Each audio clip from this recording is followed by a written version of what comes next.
Oke, Assalamualaikum warahmatullahi wabarakatuh. Ketemu lagi dengan Pak Sugeng in this classroom management subject. Oke, mata kuliah kita adalah manajemen kelas, classroom management.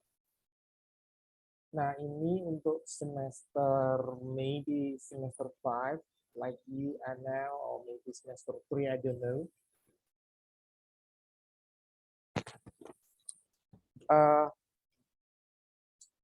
Okay, so on this occasion, I would like to explain what classroom management is. Apa itu manajemen kelas dan ada apa saja di dalam manajemen kelas. So, sorry. HP saya jatuh. Iya.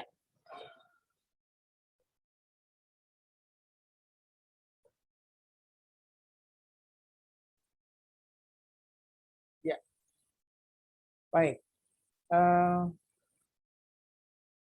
Begini, pada kesempatan ini I'm going to share a screen, a PowerPoint.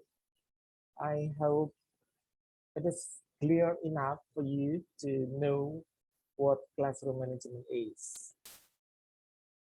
Oke. Nah,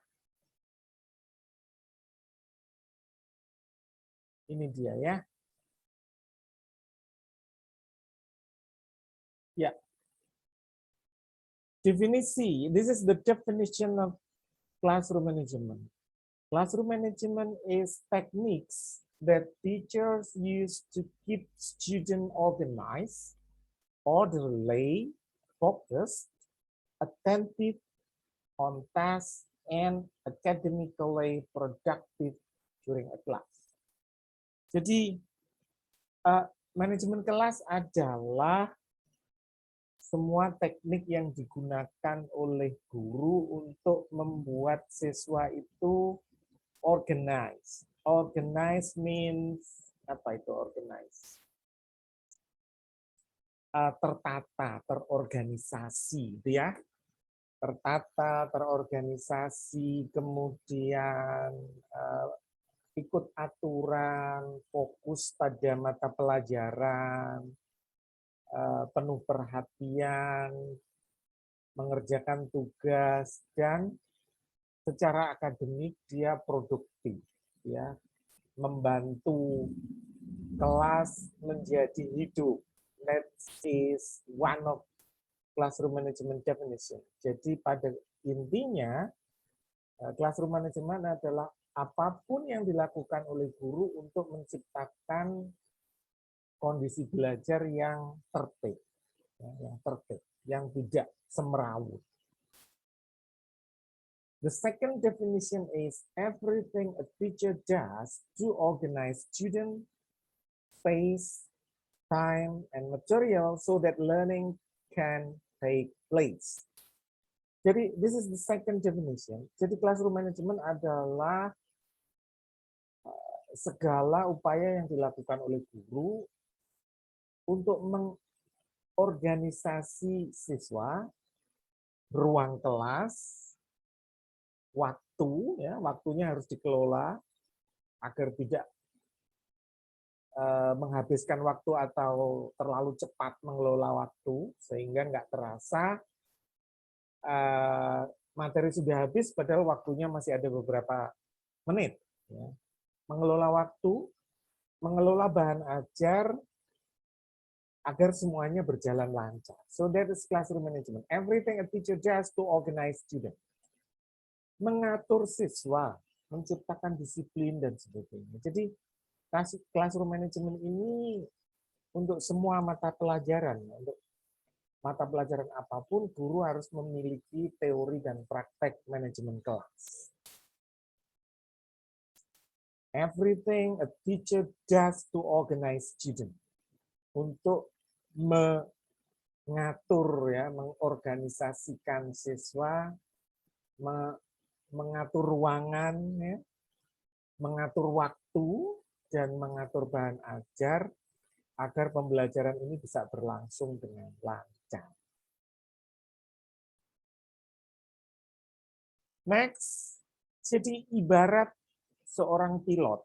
Ya, manajemen kelas itu ibarat seorang pilot yang mempunyai rute ya atau flight plans, rencana terbang. Pilot harus punya rencana terbang. Nanti lewat mana, ketinggian berapa, kecepatan berapa, berangkat jam berapa, sampai ke landing jam berapa. Then effective teachers must have a classroom management action plan. Kalau pilot itu punya flight plans, guru punya action plan. Action plan yang akan dilakukan dalam berapa menit itu? Maybe about 40 or 45 minutes ya.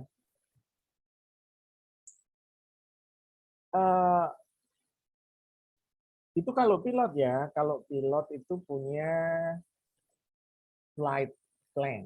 Tapi kalau pelatih sepak bola itu punya namanya game plan. Saya sebagai seorang pemain bola, seorang striker, saya kadang ikut arahan dari pelatih saya, coach saya. Pak Sugeng di depan, striker di depan gawang. Nanti kalau ada bola mantul itu bagiannya Pak Sugeng. Nanti kalau ada pemain gelandang membawa bola, Pak Sugeng segera ke kotak penalti, menunggu bola muntah, itu bagiannya Pak Sugeng. Itu termasuk apa namanya game plan. Jadi nanti kamu, you will be teachers and you make an action plan. Okay? Menit sekian siswa ngapain, menit sekian siswa ngapain. Ya, what do student do? Itu yang penting ya. Fokus on student. Nanti menit sekian membuka, menit sekian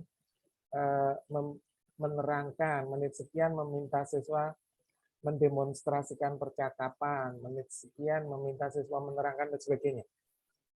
Itu yang disebut dengan action plan. Ya. Nah, di dalam mengelola kelas, in managing classroom, there are three things that you are managing. The first is managing students' behavior. The second is managing space. Then the third is managing time. What is behavior? Pertama, kalian harus mampu mengelola perilaku siswa. Kita harus mengenali siapa siswa kita dan perilakunya seperti apa. Tugasmu minggu depan adalah mendeskripsikan macam-macam siswa, tipe siswa. Ada siswa nakal, ada siswa yang menjadi princess. Ya persis seperti apa? Doraemon itu loh ya. Ada Giant, ada Shizuka, ada Nobita, ada Suneo. Ada yang giants in the classroom, yang nakal, yang dominating, yang suka membuli. Ada yang good students doing well, diligent like Shizuka, or lazy student like Nobita, or and then Suneo yang usil, ya. Perilaku siswa seperti itu. Nanti tugasmu minggu depan mencari karakter siswa, type of student. Saya tidak ingin kalian membuat types of teachers. Nanti saya khawatir Pak Sugeng akan dianalisis. Pak Sugeng itu types-nya seperti ini, itu saya nggak suka ya. Ya Pak Sugeng seperti ini. But you may and you must analyze the student types, perilaku siswa. Mengapa Pak Sugeng tidak mau dievaluasi dan analisis tipenya? Karena itu nggak ngaruh. Kalaupun Pak Sugeng nanti divonis Pak Sugeng seperti ini, itu nggak ngaruh. Gaji juga tetap, kewajiban mengajar juga cuma seperti ini, gitu ya. Jadi nggak akan berpengaruh apapun. Kalau awal-awal jadi dosen, oke ya, masih ingin menjadi dosen agar diterima jadi dosen, itu ngajarnya harus serius, harus menjadi teacher yang menjadi dosen yang rajin, tepat waktu, disiplin, baik hati, perhatian, kerja keras, ya dan macam-macam lah. Tapi itu kan untuk guru-guru awal seperti kalian ya. Nanti ketika you are doing your P4 at school, you have to have that qualification. Anda harus menjadi guru yang sebaik mungkin. Itu masa lalu saya menjadi guru yang baik ya. Sekarang ya seperti ini. Nah, ini dia yang disebut perilaku siswa. Perilaku siswa itu termasuk disiplin di dalamnya. Bagaimana siswa berperilaku. Maybe you do still remember when you ask in high school. Kamu perilakumu kayak apa dan bagaimana gurumu memperlakukan kamu. Kemudian rules and agreement. Jadi disiplin itu harus ada aturan dan persetujuan bersama. Persetujuan bersamanya misalnya, oke, kalau terlambat, kalau ngumpulin tugas terlambat, kalau nggak pakai seragam, kalau lupa mengerjakan tugas dan sebagainya, itu ada agreement-nya. Nah, kemudian di dalam disiplin ini, guru harus menyiapkan, membangun kesadaran. Nah, kamu harus disiplin. Karena kalau kamu disiplin, bukan nilai yang kamu dapatkan, tetapi kamu punya kesadaran bahwa hidup itu harus disiplin untuk mencapai tujuan. Ya. Harus tepat waktu, harus menghormati, harus adil, harus membantu orang lain, dan sebagainya. Procedures, how things are done. Nah, prosedur harus kita ikuti. Jadi, mengelola perilaku adalah menciptakan prosedur di dalam kelas. Jadi kamu harus sampaikan sebagai guru di awal, sampaikan bahwa prosedur kita di dalam mengajar seperti ini loh. Kita segera masuk, kemudian kalau di SMP, SMA, maybe prayer is allowed, ya, doa dulu, kemudian menit pertama guru menjelaskan tujuan pembelajaran, menit berikutnya, itu prosedur ya. Nah, jika prosedur ini dilaksanakan, maka dia akan menjadi rutinitas.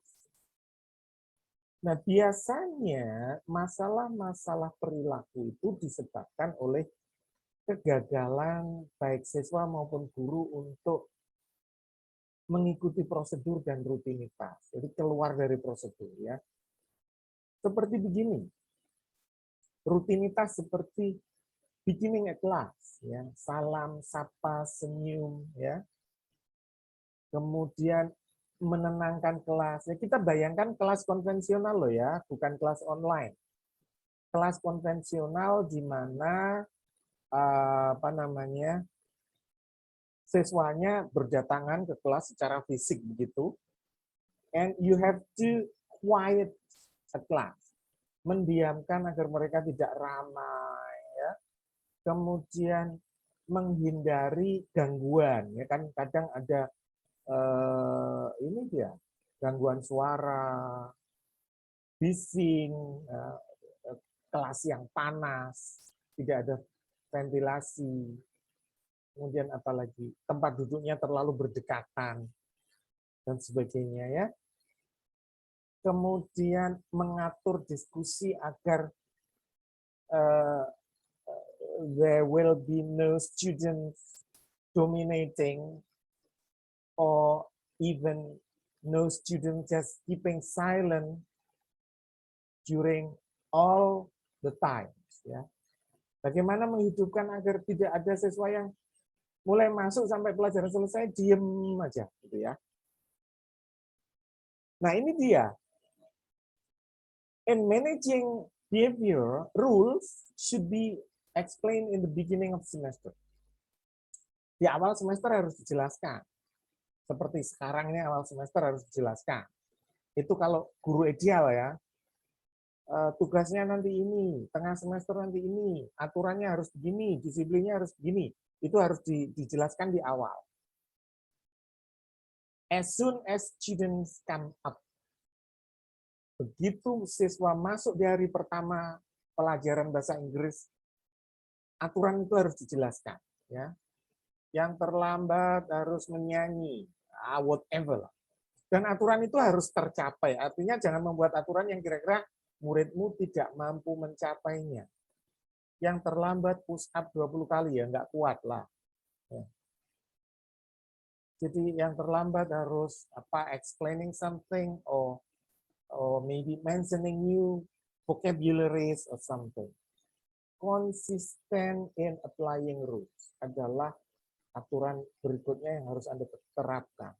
Sepanjang semester aturan itu harus disiplin, harus diterapkan. Harus konsisten, nggak boleh minggu ini disiplin, minggu depannya kendor. Ya. Jadi konsistensi itu adalah hal yang paling berat. Menjaga konsistensi dalam hidup. Mau diet, mau latihan olahraga, mau jogging tiap hari, mau makan sayur dan buah yang banyak, tidur lebih awal, minum air lebih banyak. Itu untuk konsisten susah.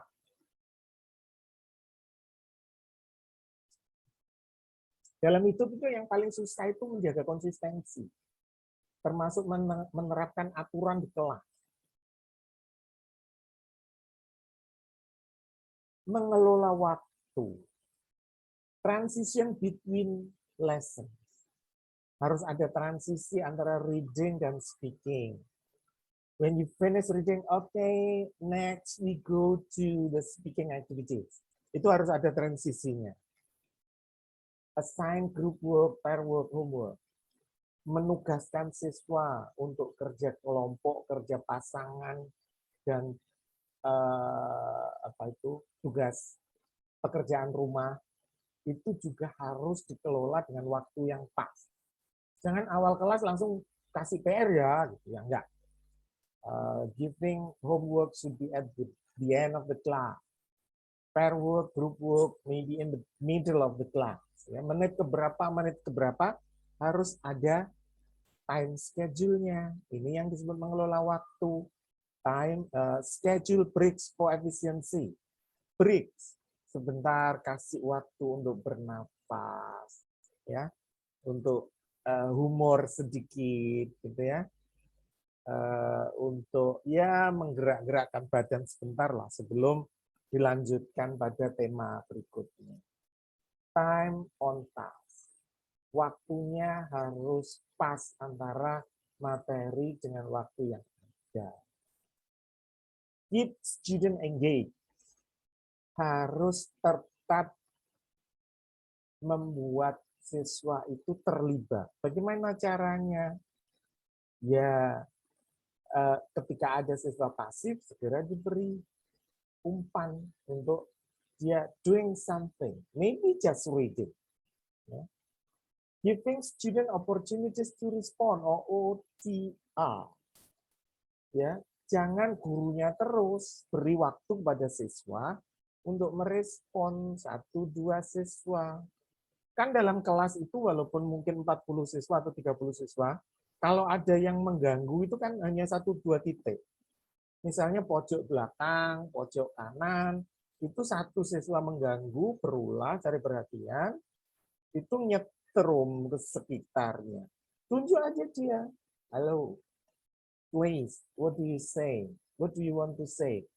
Yang troublemaker-nya itu yang disuruh membaca walaupun maybe just one sentence. Itu sekitarnya akan diam. Jadi yang buruk-buruk perilaku buruk dalam satu kelas itu kan titik-titik rawan itu kan hanya beberapa titik, tapi mempengaruhi sekitarnya. Karena perilaku buruk itu gampang nyetrum, gampang nular ya. Keep student engaged, giving opportunities to respond, interruptions. Give the student to interrupt. At the beginning of the class, you have to say, you may interrupt me at any time. Biarkan siswa bertanya. Nah, nanti akan kita ketemukan type of student. Ada student yang begini terus, tanya terus. You have to explain at the beginning, okay, your time is just 3 questions or 1 question or 2 questions. Give the other student to raise hand. Misalnya begitu. Ini dia, mengelola ruang. Mari kita bayangkan kelas, ya, kelas. Nah, itu Anda juga punya kebijakan, kalau kelasnya masih berantakan, dan tiba-tiba Anda harus mengajar di sekolah itu yang kelasnya berantakan, Anda bisa memilih tempat duduk siswa seperti apa, pencahayaannya seperti apa, di mana meletakkan media ya, sound systemnya di mana, speakernya di mana, posternya di mana, alat peraganya di mana, AC-nya ditaruh di mana. That's your ability to. Anda harus tahu ini, harus googling bagaimana menata ruangan kelas yang bagus. Nah, contoh-contohnya banyak seperti ini. Anda pilih yang mana ini? Traditional, round table, horse or semicircle, double horseshoe, group pots, pair pots. Nah, ini tergantung siswanya, tergantung mata pelajarannya, apakah fokus on speaking, apakah ceramah, kalau ceramah maybe traditional, apakah diskusi. Di sini banyak contoh-contoh ya. Nah, begini ini memungkinkan kursinya digeser-geser untuk membuat group work. Tapi kan tidak semua kelas itu kursinya bisa digeser. Nah, itu keterampilanmu agar bagaimana menata ruang itu memungkinkan untuk terjadinya siswa aktif. Itu ya, introduction for classroom management. Ada banyak buku tentang classroom management. Saya belum bisa memberikan kali ini, nanti sambil jalan. Yang jelas presenter minggu depan bercerita tentang macam-macam siswa. Ya, that's all for today for my introduction. Thank you very much. Kita ketemu lagi minggu depan. Sampai jumpa. Assalamualaikum warahmatullahi wabarakatuh.